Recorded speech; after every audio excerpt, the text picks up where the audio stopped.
de dificuldade, o pessoal tem falado o seguinte: se alimenta bem, né? Cuida da tua imunidade para que você possa ficar mais resistente ao vírus, ok? Deixa eu ver se eu melhoro um pouco a minha... Ah, não, é que eu estou na outra tela aqui. Opa, deixa eu encerrar aqui. Aqui. Vamos ver se está me vendo bem. Ok, está me vendo. Para que você possa ficar bem resistente ao vírus, para que você não possa pegar o vírus tão facilmente. E a gente entende isso, que a gente tem que se alimentar da maneira correta para que a gente possa ficar um pouco mais resistente ao vírus, a situações que possam danificar a nossa saúde. Então você evita certos alimentos, né? Ou pelo menos deveria evitar certos alimentos que prejudicam a sua saúde. E eu gostaria de falar para você, da mesma forma, é a nossa vida na manutenção do andar com Deus. Né? Que gostoso ouvir um louvor, que gostoso, apesar da distância que nós temos enfrentado, de não poder estar juntos no mesmo ambiente, mas poder estar compartilhando, né?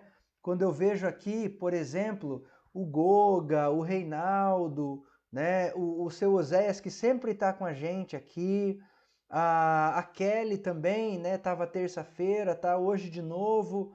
A dona Ivete, que está sempre com a gente, a dona Raquel, que está, às vezes ela aparece aqui, a Thalita, a dona Marisa, a Nezel. É muito bom a gente estar junto. Então a gente tem que se alimentar dos louvores, da comunhão, da oração e da palavra de Deus. Da palavra de Deus que nos sustenta. Por quê? Porque quando vier o dia mau, meu irmão e minha irmã, porque esse dia vem, esse dia chega, esse dia bate na nossa porta. A maldade está no mundo e ela chega até nós. Nós não precisamos buscar e procurar a maldade. Nós estamos vivendo e talvez você nem esteja fazendo nada negativo na sua vida, talvez a sua vida esteja corretíssima, você esteja fazendo tudo certo, mas o mal, às vezes, do outro, ele acaba esbarrando em você.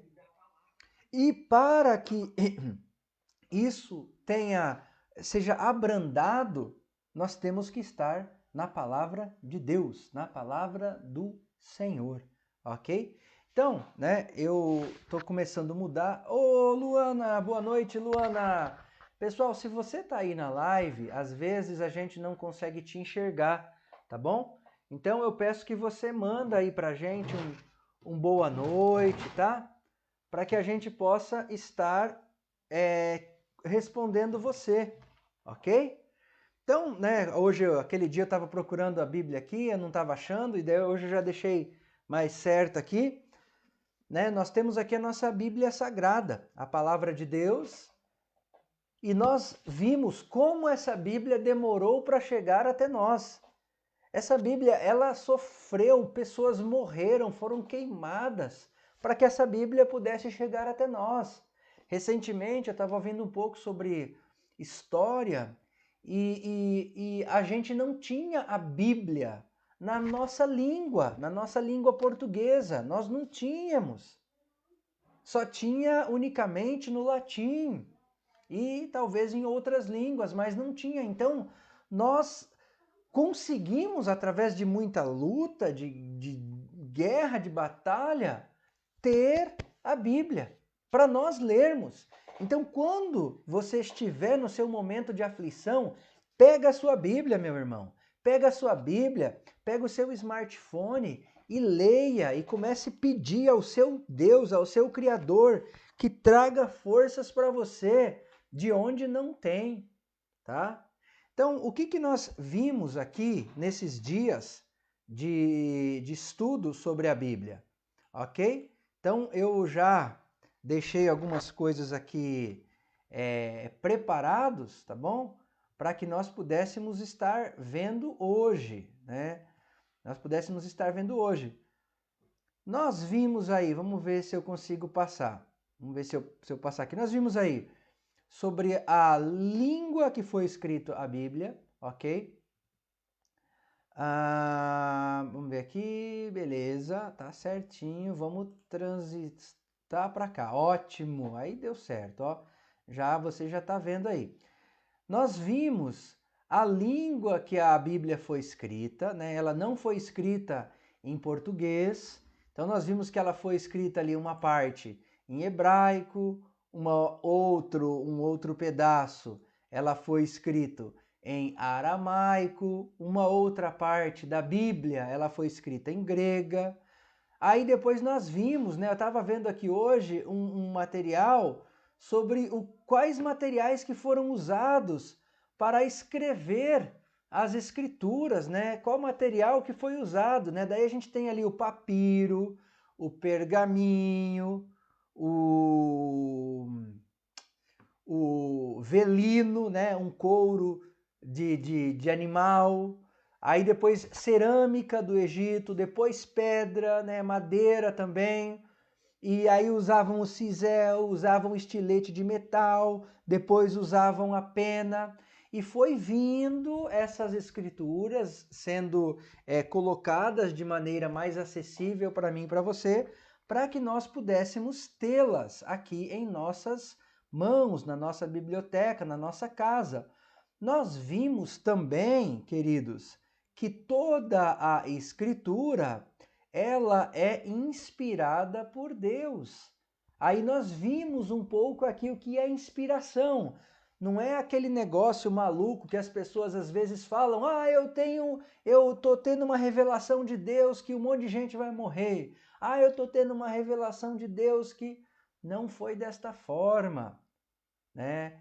Tinha parâmetros. Se uma pessoa falasse naquela época que ela tinha uma revelação de Deus e aquilo não acontecesse, aquela pessoa, aquele profeta, ele seria morto.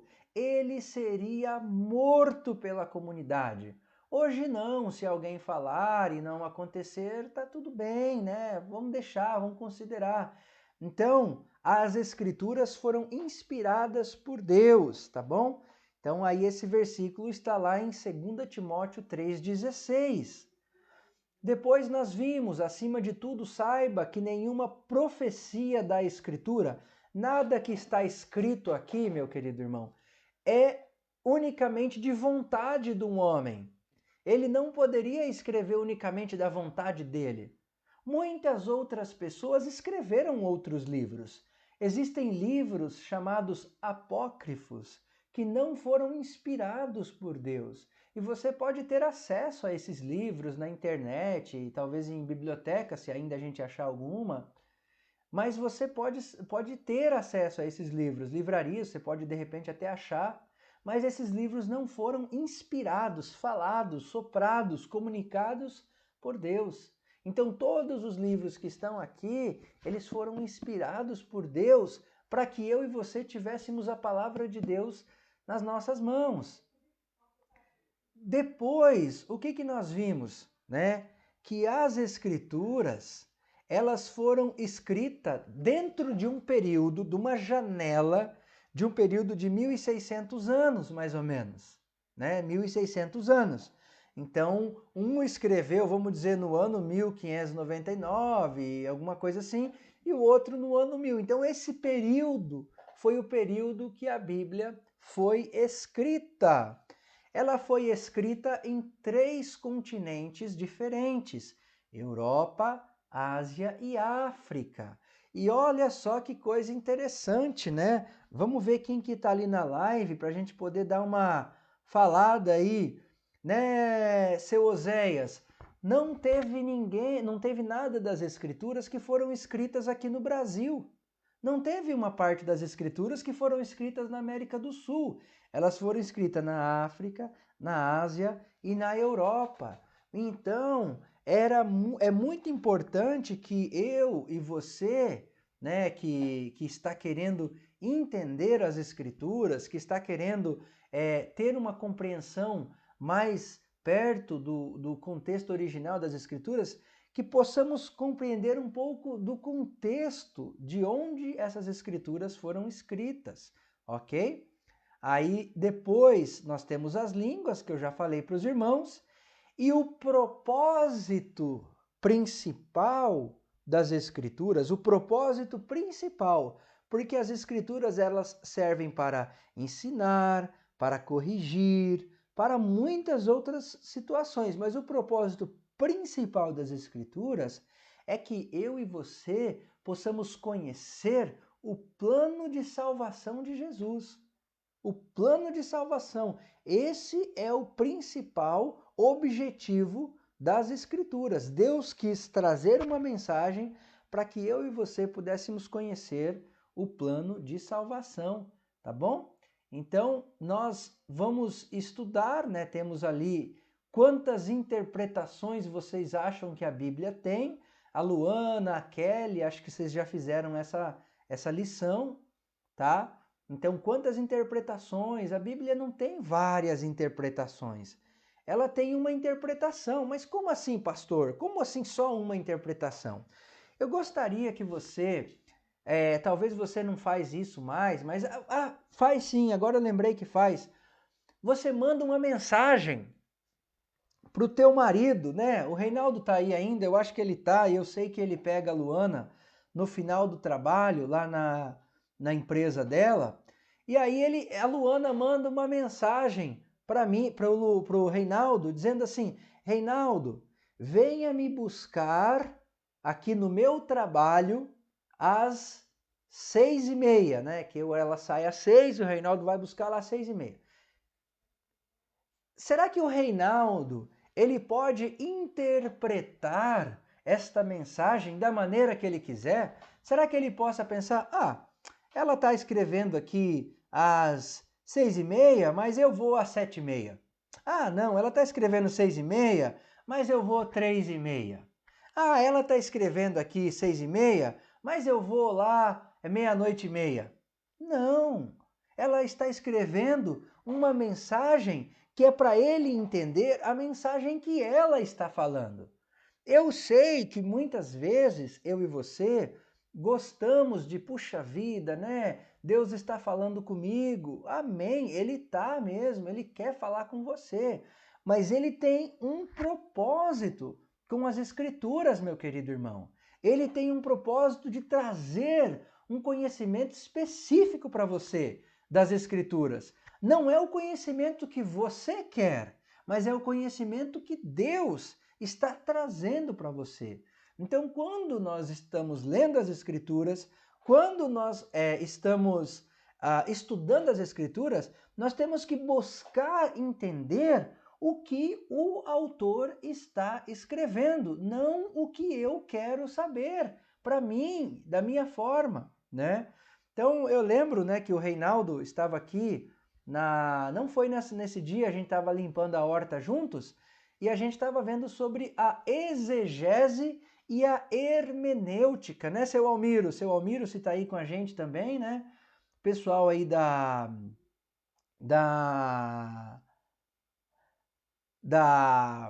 como é que fala? Da teologia, o pessoal que é da igreja e tem uma boa base das escrituras, você pode responder também. A exegese e a hermenêutica. A exegese, ela extrai o que o texto está falando, né? Extrair, extrai. Então, quando você lê um texto, você precisa extrair o que esse texto está falando, certo? Então, tá bom, você extraiu. E aí, a hermenêutica, você tem que explicar esse texto dentro do contexto do ouvinte, né? Da pessoa que está ouvindo, tá bom? Mas não vamos ficar tanto nessa parte aí, que a gente já passou por isso aqui, né? Semana passada nós vimos isso, quem me criou, quem eu sou, qual o propósito dessa vida, tá? Aí a gente leu Gênesis capítulo 1, versículo 1, que diz o seguinte, no Gênesis capítulo 1, versículo 1, ele diz: no princípio criou Deus os céus e a terra. Ótimo, no princípio criou Deus os céus e a terra. Dentro dessa ideia de criação de Deus, a gente falou um pouco que Deus criou você, mas a gente vai chegar isso mais para frente. Mas dentro dessa criação de Deus, pergunta, né? Eu acho que eu já fiz, Goga, seu Almiro, Reinaldo, irmã Miriam, cada um que está aí, seu Oséias, o pessoal aí que é antigo já de igreja, o que Deus usou para criar as coisas que ele criou, né? Que material que Deus usou, né? Porque eu e você, quando vamos criar, vamos pegar o seu Oséias, por exemplo. Seu Oséias é pintor, né? E seu Oséias sempre posta os trabalhos que ele faz. Fica muito bonito, né? Fica muito bonito. E a gente vê, nossa, parabéns, né? E aí o seu Oséias, né? Deixa eu ver se está aparecendo aqui. Seu Oséias vai pintar lá uma parede, né? Vai pintar uma parede. Deixar bonitinha, né? Vai passar uma massa corrida lá, vai, né, fazer uma lixada, depois passar uma coisa aí, uma tinta para ficar bonitinho. Mas seu Oséias, ele vai precisar da tinta. Seu Oséias vai precisar da massa. Seu Oséias vai precisar do pincel. Seu Oséias vai precisar do rolo. Seu Oséias vai precisar da caixa que coloca a tinta dentro para espalhar. Eu preciso de um monte de coisa para fazer a arte. Ah, eu vou fazer uma transmissão. Eu preciso do computador, aí precisa da Bíblia, aí precisa do microfone, aí precisa... Nota de tanta coisa que precisa para poder fazer alguma coisa quando a gente quer fazer? Aí, olha só, quando Deus ele foi criar as coisas, o que ele usou para criar as coisas? A palavra dele. Ele usou só a palavra. No princípio criou Deus os céus e a terra. Pum! A terra estava sem forma e vazia. Havia trevas sobre a face do abismo, e o Espírito de Deus pairava sobre a face das águas. Disse Deus: haja luz, e houve luz. Disse Deus: haja firmamento. Houve firmamento. Cadê? Disse também Deus: ajuntem-se as águas debaixo das águas. O que Deus usou, querido? A palavra dele. Ele usou só a palavra dele. Porque Deus não precisa de nada. Deus não precisa de mim, não precisa de você. Deus é autossuficiente, né? Se você quiser repetir comigo, autossuficiente. Ele tem tudo nele que ele precisa. Nele reside tudo que ele mesmo precisa, querido irmão. Aí é interessante, gente, né? Por que Deus criou todas essas coisas aqui? Terra, separação, luz, passarinho, cavalo, peixe, água, fruta, se ele não precisa de nada. Por que Deus criou todas essas coisas, meus amados irmãos? Se ele não precisa de nada, meu querido irmão. Ele criou por amor a você, meu irmão. Por amor a você. Por amor a você, Gerson. Por amor a você, Reinaldo. Por amor a você, Luana. Por amor a você, Dona Ivete. Por amor a você, seu Oséias. Por amor a você, Goga. Por amor a você, Fernando, Laura, Kelly. Por amor a você, Dona Raquel.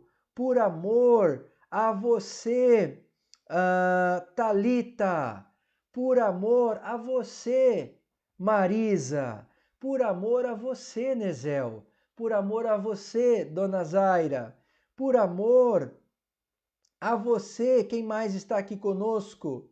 Opa! Lindalva, por amor a você, Lindalva, por amor a você, seu Almiro, por amor a você, Dona Nessi. Qual que foi a motivação de Deus, querido irmão, para criar tudo? O amor dele por mim e por você, meu irmão. Então, querido, quando você estuda as sagradas letras, quando você estuda as escrituras, Você está se alimentando do poder extraordinário do amor de Deus, meu amado, meu querido irmão. Você está se alimentando do poder de Deus através da palavra dele. Entende? Por que é importante a leitura, o estudo, ouvir. Porque você se alimenta de Deus, da palavra de Deus, do conhecimento de Deus. É isso que nós precisamos. Nós precisamos de mais Deus, de mais perto quer estar, meu Deus, de ti. É isso que nós precisamos. E esse amor, esse mais de Deus, queridos irmãos, vem passando tempo. Eu ouvi, meus irmãos, uma pessoa falando, né?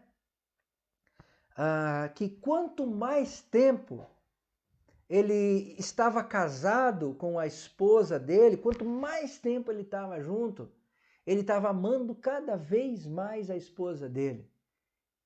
Mais e mais e mais.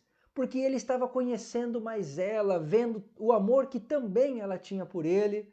Então, quando você conhece mais Deus, amado irmão, você o ama mais. Porque você vê quanta misericórdia e quanta bondade. Querido, oi filhão, lindão do pai. Você vê quanta bondade, quanta misericórdia, quanta luta. Meu irmão, minha irmã, quando você lê o livro de Juízes, e você vai ler, você vai ver uma coisa interessante. O povo de Deus, logo depois de conquistar a terra prometida, o que eles fazem? Eles começam a se afastar de Deus. Eles começam a se afastar de Deus e Deus começa a chamá-los de volta através do amor dele. Então ele levanta Gideão, ele levanta Sansão, ele levanta Jefté, né? Ele levanta a Débora.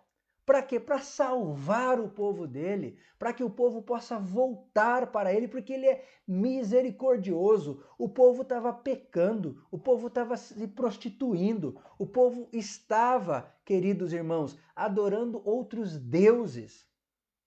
Mas o amor e a bondade de Deus é muito maior, que Deus vai atrás. Então, meu querido, quando você começa a estudar a palavra de Deus, você começa a experimentar mais de Deus. E você começa a amar mais a Deus porque Ele te amou primeiro. Autossuficiente e eterno, né? Deus é eterno. Como assim eterno?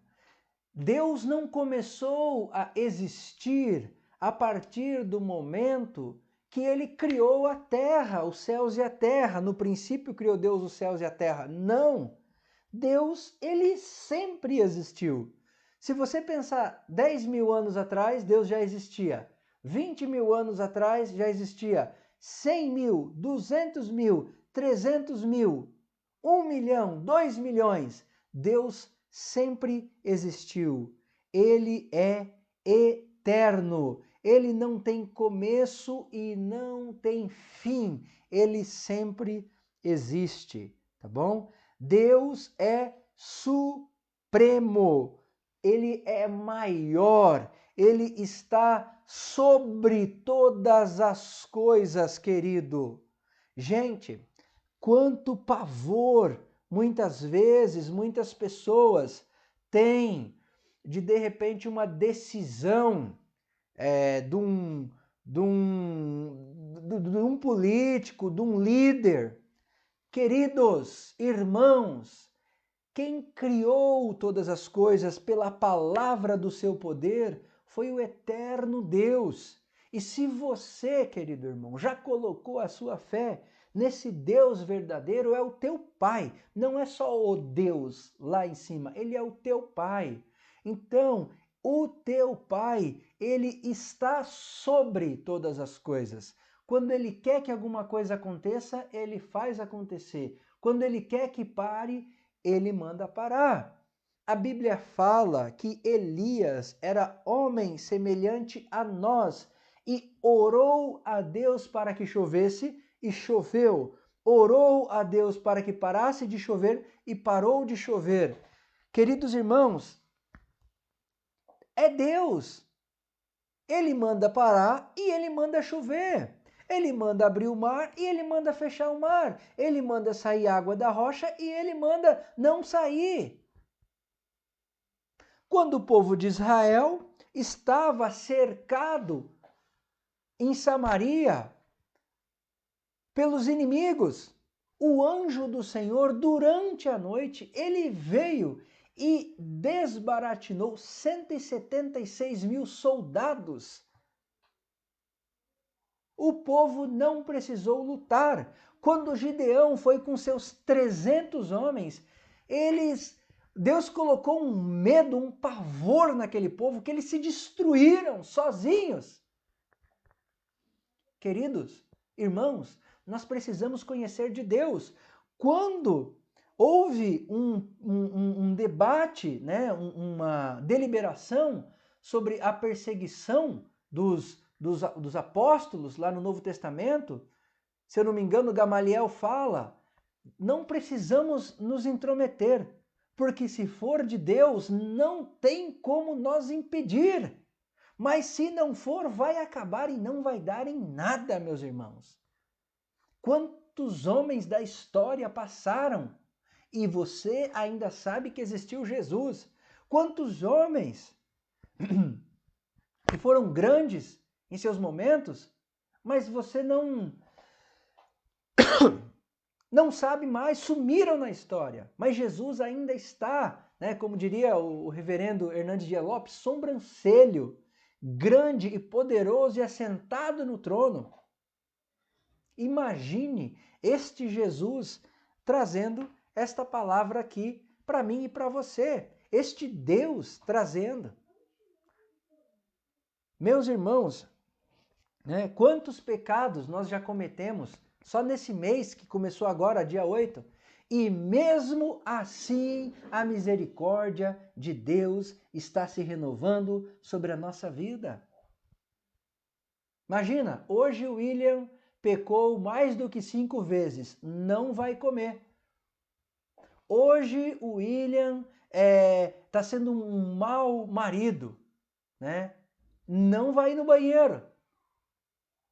Não, porque a sua misericórdia são as causas de não sermos consumidos, porque as suas misericórdias se renovam a cada manhã, porque a chuva cai sobre o justo e o injusto. Meu irmão, Deus está cuidando até daquele homem que está descrito lá em Salmos, que diz no coração dele, não há Deus. Deus se esqueceu, não se importa. Deus está cuidando dele. Porque Deus, amados irmãos, lá em Colossenses, se eu não me engano, a Bíblia fala que tudo nele subsiste. Tudo subsiste. Ou seja, Deus está fazendo com que todas as coisas aqui, esteja assim. Se ele não sustentasse todas as coisas, desintegraria e acabaria. A palavra fala que Deus, ele sustenta todas as coisas, ok? Me diz, como que você consegue, né, ficar aí de pé, igual eu tô, e não sair flutuando, né? Tem a lei da gravidade. Como que essa gravidade existe aqui e não existe lá na Lua, que o pessoal tem que usar aquelas roupas porque eles estão flutuando? Gente, né? Esse é o teu Pai, o teu Criador, ok, meus amados irmãos? Então ele está acima de tudo. Ele está acima de tudo e ele é maior do que todas as coisas. Ok, vamos lá para o outro. Aqui, queridos irmãos, nós temos esse outro, né, outro slide aí, que ele fala o seguinte, Elohim, né, porque ali no princípio é Bereshit bara Elohim, né, Elohim é a palavra para Deus. Elohim é a palavra para Deus. Elohim, tá bom? E quando nós entendemos que Elohim é a palavra para Deus, você pode procurar no hebraico, se tiver um léxico aí, tá? Um livro. Ela está no plural, que ela já está mostrando a trindade, né? Eu deixei aqui o cartazinho aqui da trindade, vamos ver se ele está aqui atrás. Aqui não está, aqui não está. Opa, você fica aí. Vamos pegar aqui, deve estar aqui, ó. Aqui, olha só ele aí, é esse aqui, ó. Deus é 3 pessoas, né? Elohim, plural, 3 pessoas. Deus, Pai, Filho, Espírito. Pai, Filho, Espírito. Aqui nós chegamos num ponto interessante. Deus é 3 pessoas, tá bom? 3 pessoas com uma essência só. Uma pessoa só. E aí você fica tentando, pastor, tenta me explicar. Eu vou dizer uma coisa para você, né? Eu não tenho como explicar para você isso aí. Tem o exemplo do ovo, tem o exemplo disso, mas nenhum exemplo consegue explicar, tá? Não só isso, eu gostaria de falar um pouco mais para você. Meu irmão amado, nós somos tão pequenos perto de Deus, desse Deus Trindade, desse Deus Criador, desse Deus poderoso, que nós só sabemos que Deus existe porque Ele quis que nós soubéssemos. Olha que coisa, né? Como assim, pastor? Tá, vamos lá. Reinaldo, lembra aquele dia que você estava aqui em casa e a gente achou umas minhoca no chão? Umas minhoca no chão, né? E um pastor amigo meu, ele deu este exemplo. Para que Deus possa explicar para nós quem Ele é, a sua grandeza e a sua magnitude, é como se eu e você estivéssemos tentando ensinar uma conta de mais ou uma conta de menos para uma minhoca. Imagina, a minhoquinha está lá e você está tentando falar. Meus irmãos, pastor, eu não sei se eu concordo com você. Tá, vamos lá. Quando Deus, ele fala sobre as nações na Bíblia, ele fala que todas as nações são como pó. Veja bem, queridos irmãos, né? Veja bem, o seu Oséias entende bem de pó, né, seu Oséias? Porque você lixa a parede para ela ficar boa depois que você passa a massa, então você entende bem de pó. E aí tem aquela poeirinha, né, que de vez em quando você se engasga, às vezes você pega um livro meio antigo e vê todas as nações da terra são como pó. Tá bom? Todas as nações da terra são como pó. Só que são as nações, não é eu e você. São as nações. Ou seja, desculpa aí, gente, eu tô cantando fora do tom, né? Tá me tossindo aqui, eu tenho que pegar uma água. Pera aí. Não vai embora.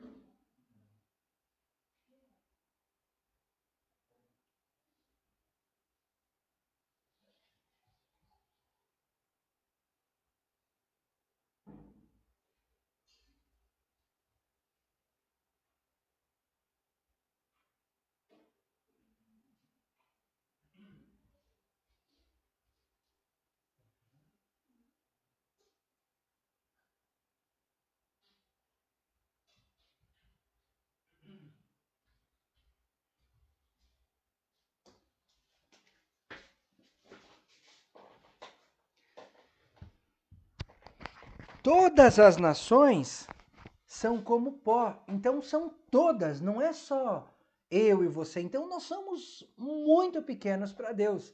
Então esse Deus grandioso, pela sua misericórdia, ele faz-se conhecido a mim e a você através da criação, através da palavra escrita e através de Jesus. Olha que coisa! E como nós chamamos isso? Revelação. Revelação de Deus. Deus se tornando conhecido para mim e para você através de objetos ou situações que nós podemos compreender, né? Aqui só tem crente velho assistindo, então eu posso dizer, lembra quando o apóstolo Paulo fala que ele vai até o terceiro céu e ele vê coisas que ele não consegue nem falar, porque ele não consegue descrever? Então, queridos irmãos, é esse o tamanho do seu Deus, não é o meu Deus unicamente, é o seu Deus, tá bom? Ok. Então, queridos, continuando, indo para frente, para nós poder encerrar o nosso estudo de hoje, vamos continuar aqui, né? Deus é trino e Deus, ele é onipotente, todo potente, poderoso. Ele é todo poderoso, querido irmão. Todo. Ele pode fazer qualquer coisa que ele quiser. Aí um camarada falou assim, Deus pode fazer qualquer coisa? Eu disse, sim, ele pode fazer qualquer coisa. Então ele pode fazer uma pedra tão grande que ele mesmo não possa carregar? Daí eu tava com essa pergunta, eu fiquei um tempo, confesso que eu fiquei um tempo com essa pergunta na cabeça.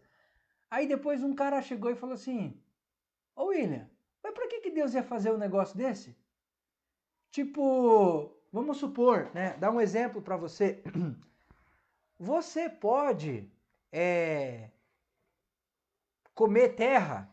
Você pode comer terra, né? Quem que tá aqui? Vamos ver quem que tá aqui na live, né? Vamos ver. O Gerson, né? Dona Ivete, seu Oséias, Luana, seu Almiro. Você pode comer terra?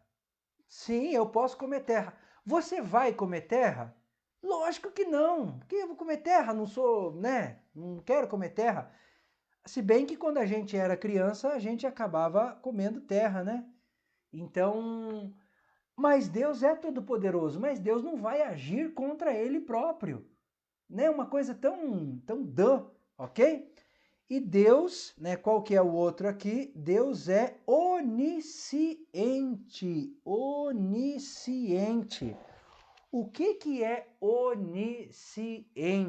Onisciente. Onisciente é conhecedor de todas as coisas. Conhecedor de todas as coisas. Veja bem, quando você pensa uma coisa na sua cabeça, Deus já sabe. Só que Davi, ele vai mais além. Davi, ele vai mais além. Ele fala assim, ó: ainda a palavra não me chegou à boca, à língua, e tu, Senhor, já conhece toda. Querido irmão, quando eu falo para você, né, confessar, rogar a Deus para pedir perdão, não é porque Deus não sabe dos nossos pecados. Ele sabe de todas as coisas. Ele sabe, ele já sabe. Mas quando você e eu pedimos perdão, é para nos reconciliar, né? Pensa, daqui a pouco nós, não hoje, mas nós vamos chegar na história e Adão, ele está escondido lá no jardim de Deus, da presença de Deus, e Deus fala o seguinte, ele diz o seguinte: Adão, onde você está? Será que Deus não sabia onde Adão estava? É claro que ele sabia, mas ele esperava uma confissão de Adão, da parte de Adão, para que ele pudesse se reconciliar, um arrependimento da parte de Adão. Era isso que Deus esperava de Adão, ok? Irmão,